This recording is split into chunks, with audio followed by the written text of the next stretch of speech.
Sote tupo katika hatari ya kuingia kwenye vitendo vya rushwa. Moja kwa moja tunazungumzia kosa la jinai. Ushahidi umekuja kupatikana 20-30. Pengine wewe ni mtu wa manunuzi, safari ya kusafiri kwa boti, anaandika anasafiri kwa ndege, kosa kwa sheria nambari 5 ya mwaka 2023, sheria ya kuzuia rushwa na uhujumu wa uchumi. Jina langu naitwa Yusuf Juma Slim, natokea Zaeka, idara ya kinga dhidi ya rushwa, sehemu ya elimu kwa umma. Ambacho tutazungumzia ni swala zima la uadilifu katika mapambano dhidi ya rushwa, lakini tutajikita zaidi kwenye madhara ya vitendo vya rushwa na uhujumu uchumi kwetu sisi watumishi wa umma. Kwa hivyo nitajaribu kutumia muda kama nilivyopangiwa, lakini pia niweze kufikisha kile ambacho nimetakiwa niweze kukiwasilisha. Tunapozungumzia rushwa na uhujumu wa uchumi katika utekelezaji wa majukumu, ni moja kati ya changamoto ambayo inatukumba kwetu sisi watumishi wa umma. Kwa hivyo sisi kama watumishi, kila mmoja yupo katika hatari ya kuingia kwenye vitendo vya rushwa na uhujumu uchumi, lakini tunatakiwa tujaribu kufuata sheria, kanuni na taratibu ili kuweza kusaidia serikali katika kuhakikisha kwamba tunazuia na tunapambana na vitendo vya rushwa. Kwa hivyo tutaelezana, tutafahamishana, lakini vile vile tutaweza kupeana uelewa ili tuweze kufahamu angalau basi kwa kiasi, na tusiingize vitendo vya rushwa katika utekelezaji wa majukumu yetu.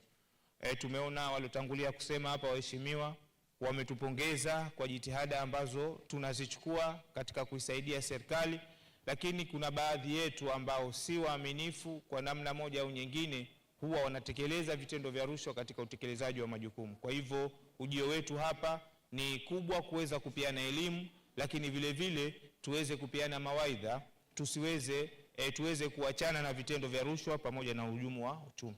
Rushwa imekuwa ni changamoto katika utekelezaji wa majukumu, hasa kwetu sisi watumishi wa umma. Wengine kwa sababu ya namna ya utoaji huduma, pengine tunakutana na wale ambao tunawapatia huduma moja kwa moja, wengine tu kwa sababu ya tabia ambazo tumeziona, wengine kwa sababu ya tamaa na vitu vingine tofauti. Kwa hivyo serikali ya Jamhuri ya Muungano wa Tanzania na serikali ya Mapinduzi ya Zanzibar imekuwa kwa namna moja au nyingine ikifanya jitihada nyingi katika kuhakikisha kwamba tunazuia na kupambana na vitendo vya rushwa. Kwa hivyo sisi watumishi ambao tumepewa dhamana, tuna jukumu la kuhakikisha kwamba tunaunga mkono jitihada za serikali katika kuhakikisha tunazuia na kupambana na hivyo vitendo. Tunapozungumzia rushwa, hatuzungumzii kutoa na kupokea. Tunapozungumzia rushwa, tunazungumzia kwamba hakuna maana moja ambayo specific inatafsiri rushwa, lakini rushwa inatafsirika kulingana na muktadha, kitendo cha mtu ambaye kafanya, muhusika wa lile kitendo na namna kitendo chenyewe kilivyo. Kwa hivyo tunaposema rushwa, tunasema kwamba rushwa ni tabia isiyo ya uaminifu, ama rushwa ni ukiukwaji wa haki, lakini vile vile rushwa ni kosa la jinai. Kwa hivyo tunapozungumzia rushwa, jamani, tunasema ni ile mtu kukosa uaminifu katika mambo ambayo ameaminiwa. Kwa hivyo serikali imekuamini, imekuweka katika shirika la nyumba, serikali imekuamini, imekuweka katika kamisheni ya ardhi, serikali imekuamini, imekupa nafasi katika mahakama ya ardhi, serikali imekuamini, imekupa kutekeleza majukumu katika ofisi ya mthamini. Kwa hivyo wewe unatakiwa utekeleze majukumu yako kwa kufuata sheria, kanuni na taratibu. Kwa hivyo kwenda kinyume na sheria, kanuni na taratibu, basi moja kwa moja utakuwa unajiingiza katika vitendo vya rushwa. Kwa hivyo tunapozungumzia rushwa, tunasema ni mwenendo au tabia zisizofaa au zisizo za uaminifu zinazofanywa kwa mtu yoyote aliyepewa dhamana, lengo ni kuweza kujipatia maslahi binafsi. Tunapozungumzia dhamana, sio lazima mtu awe kateuliwa na Mheshimiwa Rais. Dhamana ni nafasi ambazo sisi tunatekeleza majukumu yetu. Pengine wewe ni tarishi kwa nafasi yako ya utarishi, pengine wewe ni dereva kwa nafasi yako ya udereva, pengine wewe ni mtu wa manunuzi kwa nafasi yako ya kushughulikia masuala ya manunuzi, pengine ni afisa utumishi kwa nafasi yako ya kusimamia watumishi. Kwa hivyo kukosa uaminifu katika mambo ambayo umeaminiwa, hiyo itatafsirika kwamba ni rushwa. Lakini pia tunaweza kuitafsiri rushwa ni ile hali ya mtu kushindwa kufuata sheria, kanuni na taratibu zilizowekwa. Lengo ni kujipatia maslahi binafsi. Kwa maana kuna sheria, kuna kanuni na kuna taratibu ambazo zimewekwa katika kutekeleza majukumu yetu.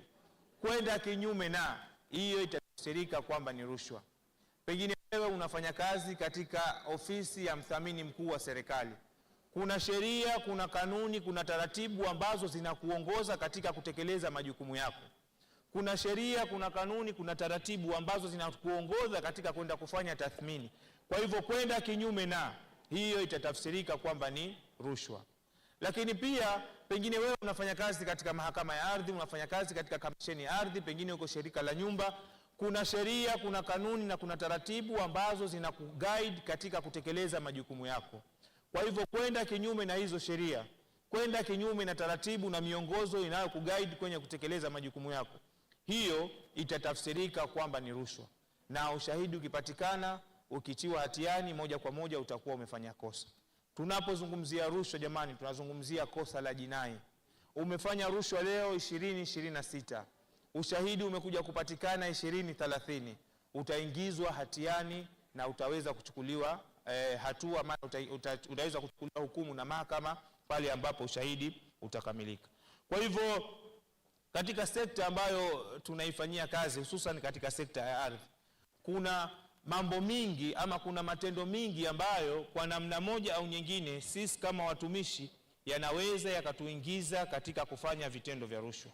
Kwa hivyo kama watumishi tunatakiwa tujaribu kuzingatia sheria, kanuni na taratibu kwenye kutekeleza majukumu yetu ili tusiweze kuingiza vitendo vya rushwa. Moja, pengine kuna swala zima la utoaji wa hati miliki.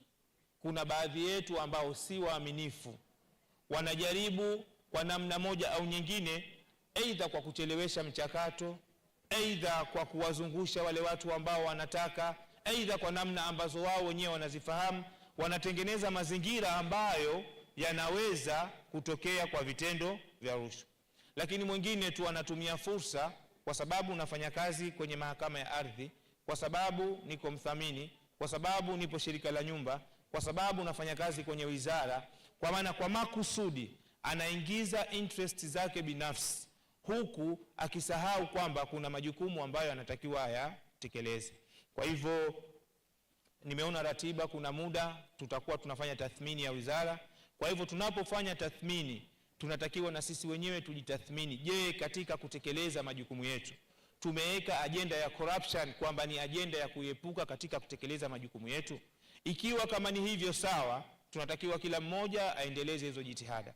Lakini ikiwa kwamba tumesahau, kuna jambo ambalo linarejesha nyuma maendeleo, kuna jambo ambalo ni kikwazo kwenye kutekeleza majukumu yetu, basi tunatakiwa tukae tena tujaribu kutathmini, kwa sababu corruption haijawahi kulipa. Tunapofanya corruption jamani, tunaacha alama. Lakini pia kuna mwingine tu katika kutekeleza majukumu yake anafanya urasimu.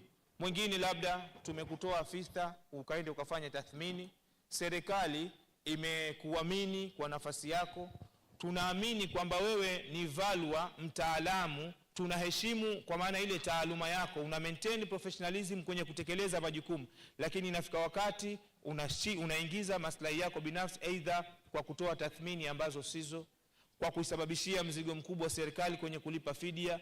Lakini mwingine kwa sababu tu tumekuweka kwenye kamisheni na moja kwa moja kwamba unajua huyu bila ya mimi hawezi kupata hii title deed ambayo anaitaka, moja kwa moja ukaingiza maslahi yako binafsi, hiyo itatafsirika kwamba ni corruption. Na tunapofanya corruption jamani, tunakuwa tunaacha alama. Kwa hivyo ni imani yetu kama mamlaka, tutapomaliza mkusanyiko huu tayari tutakuwa tumeshaifahamu vizuri maana ya rushwa, lakini vile vile tutakuwa tayari kuungana na ZAECA katika kuhakikisha kwamba tunazuia na kupambana na vitendo vya rushwa. Mwingine kwa sababu labda anafanya kazi shirika la nyumba, anapelekewa taarifa kabisa kwamba kuna mtu pengine anafanya biashara kwenye shirika la nyumba tofauti na mkataba unavyosema, lakini mtumishi anaitumia ile fursa kwamba yeye ndio kwa sehemu ya kwenda kujipatia chochote kwa yule mtu. Lakini mwingine tu kwamba anashindwa kuweka mgongano wa maslahi, unakuta yeye ni mtumishi, yeye anajikodisha nyumba, haitumii kwa matumizi ambayo yanatakiwa, anaitumia kwa ajili ya kufanyia biashara. Tukifanya hivyo tunafanya kosa, na ni kosa kwa mujibu wa sheria. Ni kosa kwa sheria nambari 5 ya mwaka 2023, sheria ya kuzuia rushwa na uhujumu wa uchumi. Lakini mwingine kwa sababu tu yupo katika access ya kupata information, pengine kwenye shirika la nyumba, pengine kwa msamini, pengine kwenye mahakama ya ardhi, anatumia taarifa vibaya kwa kutoa taarifa kwa watu ambao hawahusiki kupewa taarifa. Pengine kuna eneo limetengwa maalum na serikali, pengine kuna eneo ambalo limewekwa special, pengine kuna wenyewe tu hawana uwezo wa kuliendeleza. Tunatumia taarifa kuwapa vishoka kwenda kuvamia yale maeneo, kupelekea kuweza kukosa haki watu ambao wanatakiwa kupata haki.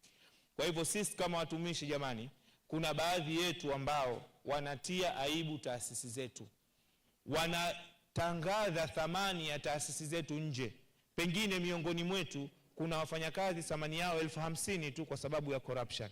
Unaambiwa bwana, ukenda pale kamisheni ya ardhi, ukikutana na somebody ambaye ni X, 1 2 3 unalotaka litafanyika.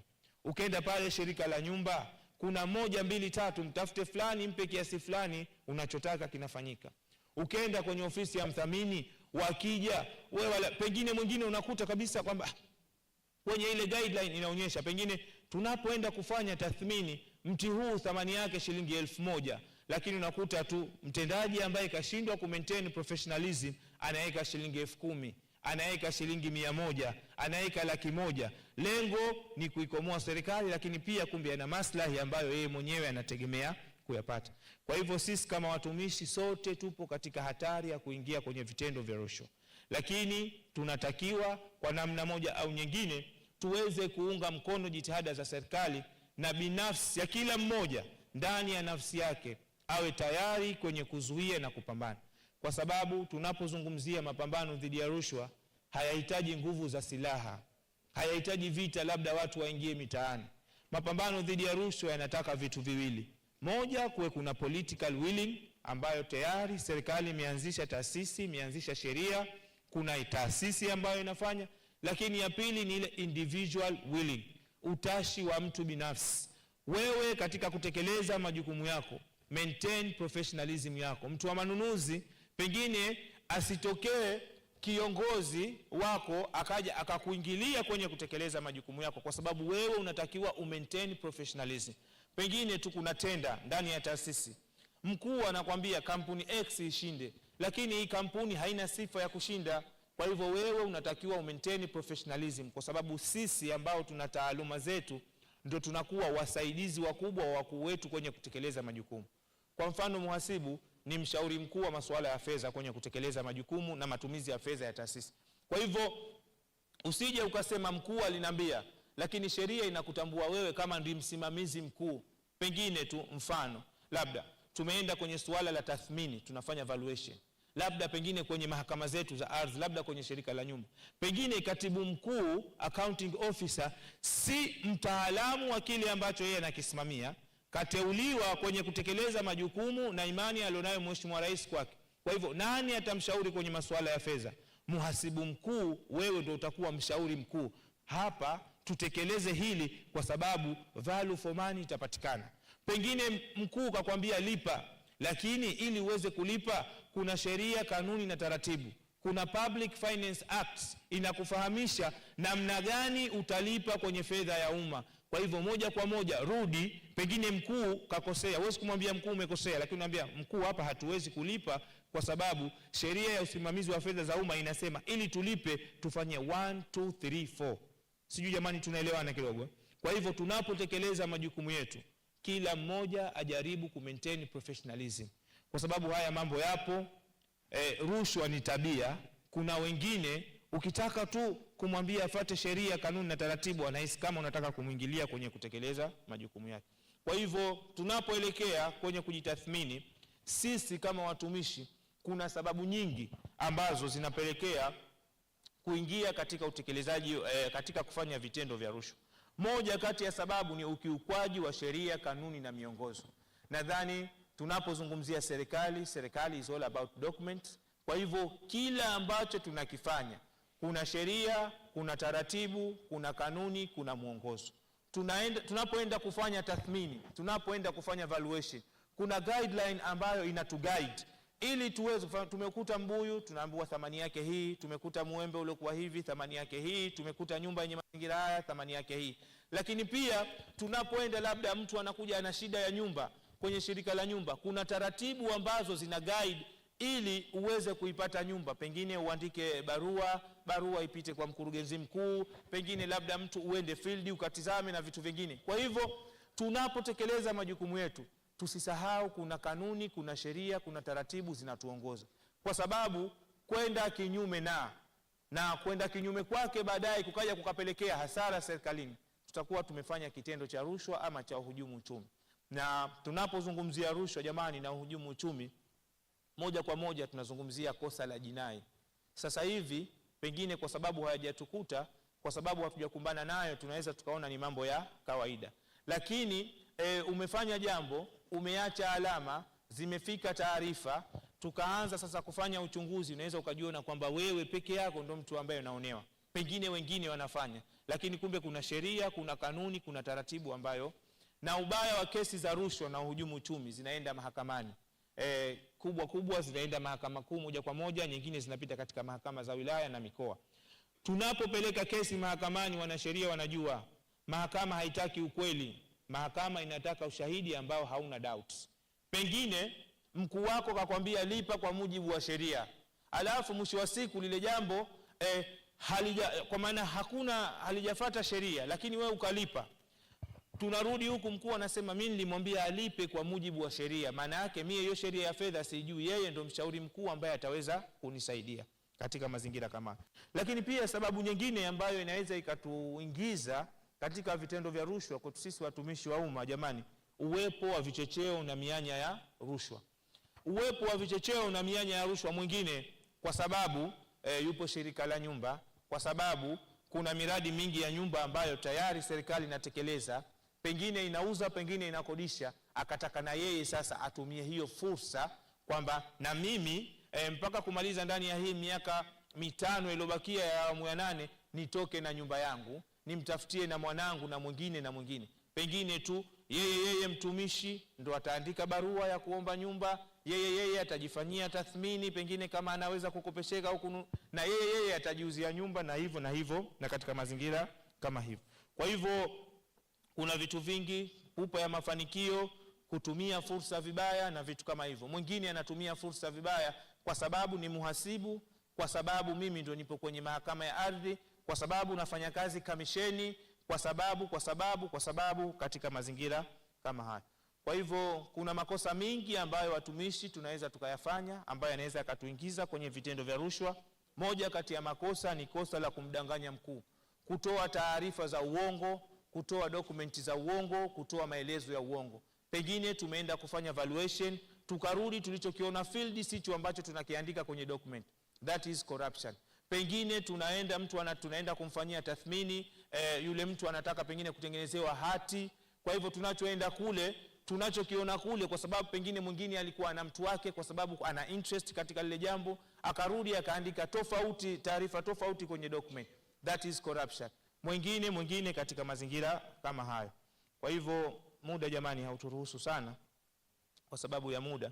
Kuna vitu vingi ambavyo vinaweza vikatukumba sisi watumishi endapo tutajihusisha na vitendo vya rushwa na uhujumu wa uchumi.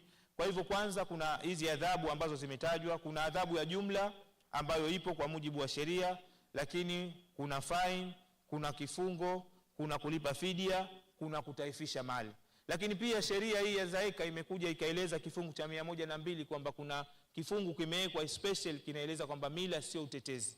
Pengine unaona watu wanalipana, pengine kwenye taasisi unaona watu wanafanya, pengine wengine ndo kwanza tumeajiriwa, kuna utaratibu ambao tumekuta. Watumishi wengi tunadanganya. Mwingine tu safari ya kusafiri kwa boti, anaandika anasafiri kwa meli, kwa ndege, lakini huku anasafiri kwa meli. Mwisho wa siku dokezo anaambiwa tu labda pengine na mkaguzi wa ndani, nenda ukatafute tiketi ya ndege popote pale ulete, ili akija wakaguzi wasione.